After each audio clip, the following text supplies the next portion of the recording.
Yes, Congresswoman Luistro, you may proceed. Still on the issue of various names, Chairman Karaps mentioned earlier that Michael Young has two passports.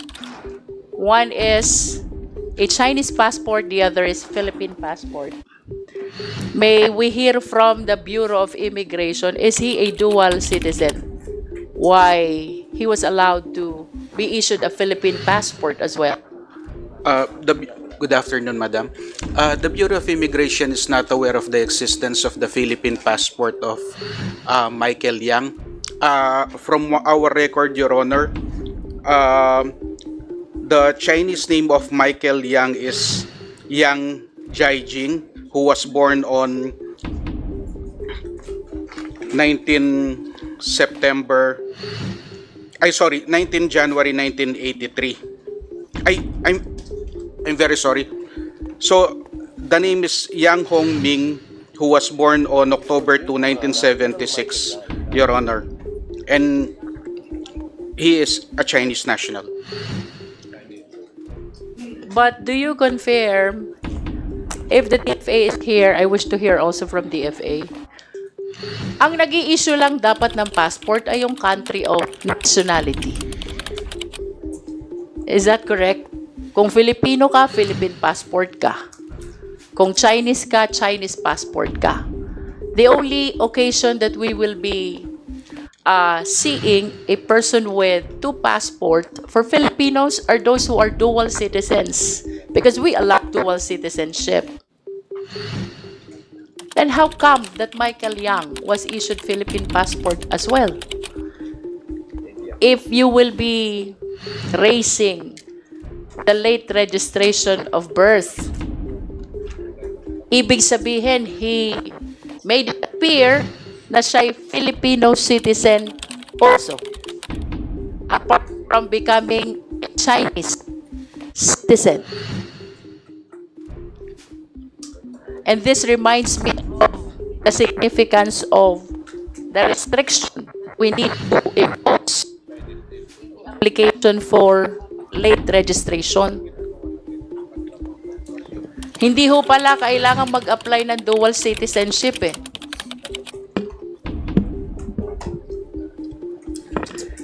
Just because of the very convenient way of applying for a late registration, lalabas ng Filipino din siya, while maintaining his Chinese citizenship. Birth certificate is very significant because this can be used in applying for ID with all other agencies. And this explains kung bakit ang isang tao, iba nasa passport, ibang nasa driver's license, ibang nasa birth certificate. Ito po'y hindi nagagawa ng mga Pilipino. But how come we are so lax? Which allows the foreign nationals to manipulate our system, come up with various names, and make it difficult for us to even establish their identity. Mr. Chair, can we hear from Colonel Asierto whether this Alan Lim, Lin Wenxiong, and Wen Li Chen Alan C. are one and the same person? And Alan C. also. I think si Colonel Asierto, pwede po bang pakisagot nyo yung tanong ni Congresswoman Luistro? Opo. Si Wen Li Chen o si Li Wenxiong at Alan Lim ay isang tao. At asawa niya si Nono Lin na tumakbong congresswoman sa Quezon City. Ngayon, para ma-identify po natin si Alan Lim, meron po siyang mugshot at fingerprint sa RTC sa Cavite. Kasi meron siyang kaso doon eh. Nag-bail siya doon. So meron siyang fingerprint at mugshot. Pwede pong kunin yon at ikumpara kung ano man dokumentong sa passport ni Alan Lim. At ito naman pong si Johnson Chua, meron po akong rito, kung ipapadala ko po sa inyo, ay hindi po makita eh. Sorry po. Pero ipapadala ko po sa inyo ito. Meron siya pong, Johnson Chua. meron po akong nakuwang passport number niya. Ang passport number niya is Papa Gold 31505060. Ang pangalan niya ay Sho Yui. Zebra Zebra Hotel Oscar Uniform Yankee Uniform Echo. Colonel Acerto, is that the passport? Papadala ko na lang. Colonel Acerto, is Chairman, Passport number po yan. Chairman, Passport number po. Chairman. Congressman Paduano. Is that Colonel Acerto, is that passport you're holding, the passport number is a Chinese passport or a Filipino passport? I think Chinese passport po yata ito eh. Hindi ko na po matanda kasi ang tagal na po eh. Mr. Chairman, Ito po yung mga pangalan ni Johnson Chua. ASAP lang, pasabit lang sa committee, then we will ask the DFA and the Bureau of Immigration with regards to that passport. So move, Mr. Chairman. Okay, let me first Tapos si ano po, si Alan si po, siya po yung binanggit ni Las Cañas sa kanyang affidavit sa ICC. Las Cañas. Binanggit po ni Las Cañas si Alan C. sa kanyang affidavit. Sige, medyo ano na to. First, ito, kasi yung tanong ni Congresswoman Luistro kanina, kung meron bang records ang PSA doon sa mga pangalang binanggit niya, no? Yung Lim Wei Xiong, Wen Lichi, Alan Lim, and Alan C. And apparently, there's no record. Kaya nga ang tanong is, ito bang apat na pangalan na ito ay isang tao? Pero sabi nyo, ay isang tao ito. Ganun din itong Mr. Johnson Chua, tama? Sinasabi nyo na yung Johnson Chua at saka yung Chinese name na binanggit nyo, na hindi ko mabigkas, at saka yung Mr. Greg Xia ay isang tao rin na ang alias ay Johnson Chua. Tama po ba yon? Opo. Pero si Alan C, iba po yun kay Alan Lim. Si Alan C po ay, siya po yung nasa kasi Davao Laboratory. Sige, okay. So, ayun na. Sige, are you done, Congresswoman Luistro? Are you satisfied with the response of PSA? I wish to state for the record, Mr. Chair, that it's the desire of this representation to include in the recommendation, we come up with a law which will restrict foreign nationals from using different names. If Filipinos are allowed to use one name only, then they should be restricted from using multiple and various names, because it makes us difficult for all of us to even establish the identity and furthermore to locate their whereabouts. I agree. Comsec, please take note of the manifestation of Congresswoman Luistro and suggestion. Pwede bang matanong yung AMLAC? Pwede lang kayong mag-act o mag-react kung merong predicate offense. Tama Yes. po ba?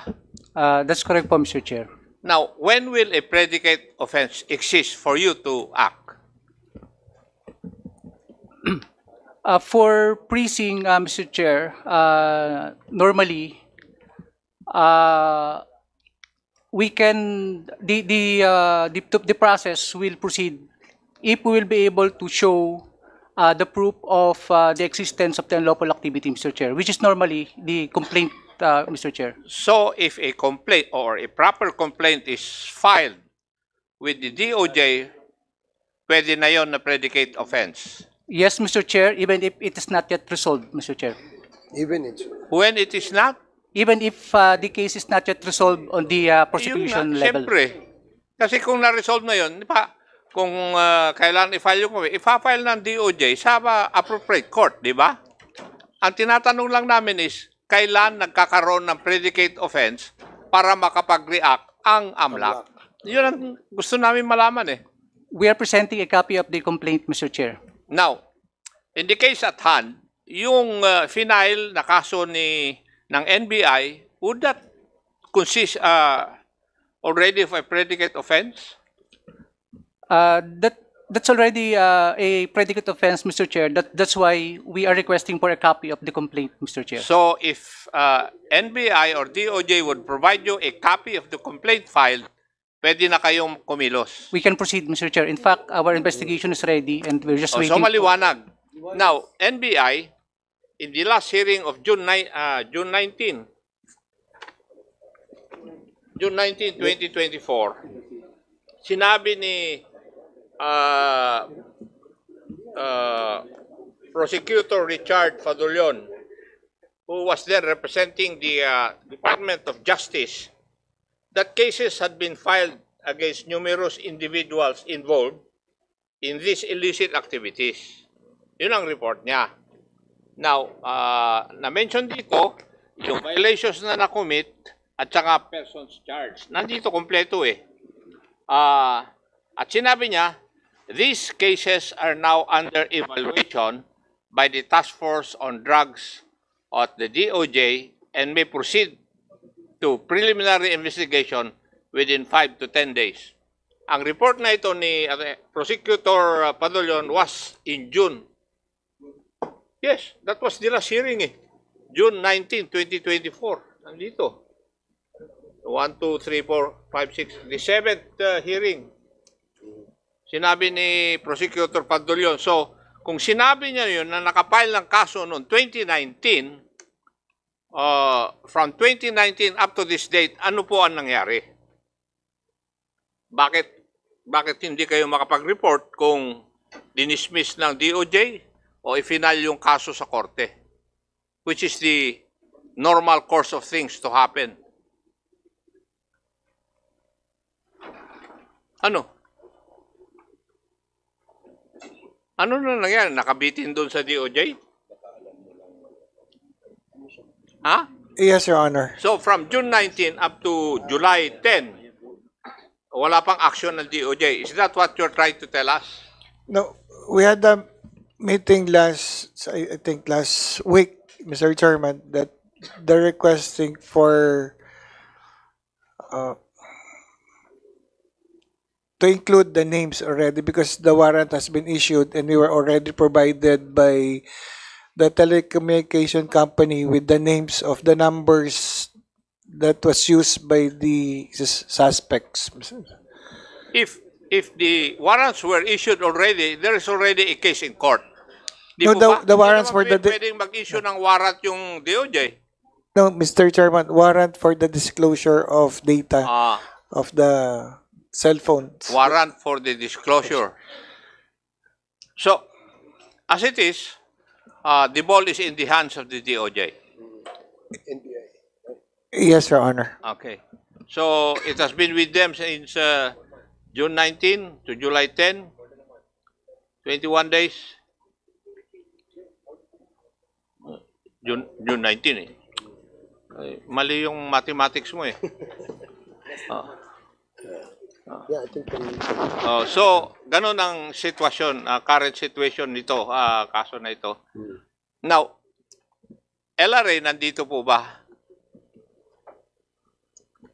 Your Honor, good afternoon. In the last hearing also, ang sabi niyong remedyo, mag-file ng lis pendens at saka SCHIT or SCHIT proceedings. Yes, Your Honor, by the OSG.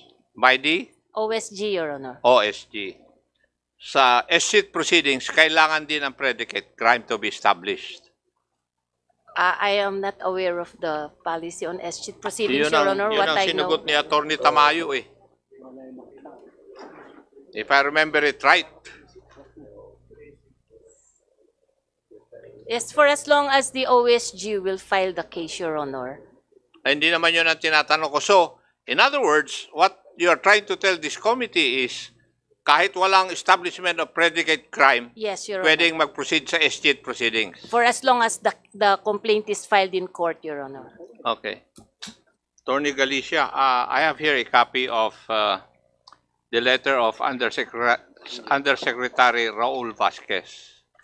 Di ba? Tama po yung sinasabi ninyo na undergoing evaluation. Pero dito po sa sulat ni Undersecretary Vasquez, nakalagay dito na the National Prosecution Service, Office of the Secretary of Justice Prosecution Staff, is currently evaluating the said complaint and its annexes. Pero meron siyang pasubali. In this regard, the NBI has yet to comply with the requested documents before the same could be docketed and assigned to an investigating prosecutor. So, until and unless NBI would submit the requested documents by the DOJ, hindi po kikilos ito. Di po ba? Mr. Chairman, that's why the agent on case is working with the assigned prosecutor of this case. We already forwarded all the documents they needed, but they're asking for additional. Yeah. Now, I will ask NBI, do you have the requested documents in your possession?